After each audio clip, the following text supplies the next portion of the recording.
Behold, my glorious supporter, True Mr.FOoT, has addressed an invitation to all of us to do some... So, I mean, it's a completely legitimate practice, and I don't want to hear anything else about it.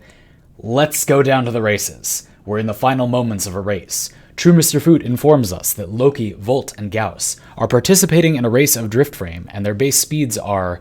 Loki is going 2.5 meters per second, Volt is going 2 meters per second, and Gauss is going 2.8 meters per second. They're respectively 120, 150, and 200 meters away from extraction.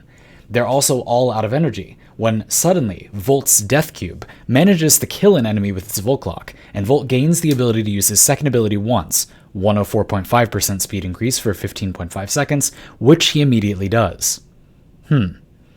The question is, when do each of them arrive, and at what points do they pass each other? Which of them wins, and which one should you root for in the races? Anyway, step into my office.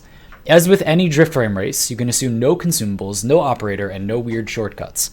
Unlike a normal race of DriftFrame, you can assume that the participants are only running in a straight line with perfect execution, and as with any boring physics exercise, your words not mine, True Mr.FOoT, you can view the warframes as point masses with instantaneous acceleration, no friction, no free will, no outside forces, no effects from general or special relativity, and no effects resulting from the Heisenberg uncertainty principle. Well, that's a lot of good information for this completely legitimate exercise that we'll now undertake.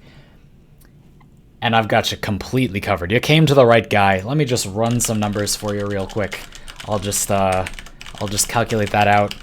And in just a moment, we'll have and you'll know exactly what to do for this totally legitimate enterprise. And there we are. Fantastic. Nobody ever passes anybody else.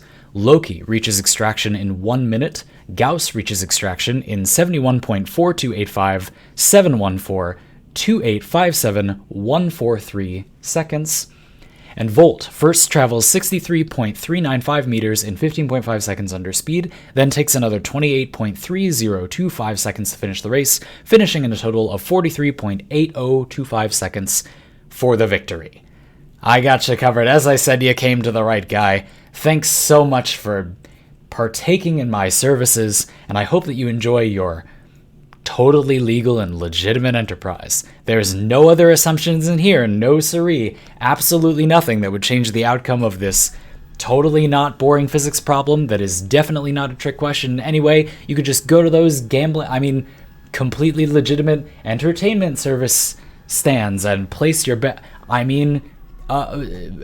Post some support for the racer that you want to support. You know, it's a lot of equipment. The mods can get a bit expensive. Pay for some of that endo. How else are they going to get to the finish line? With your support, you'll totally make a return on your investment. I mean, it's totally legal and not gambling.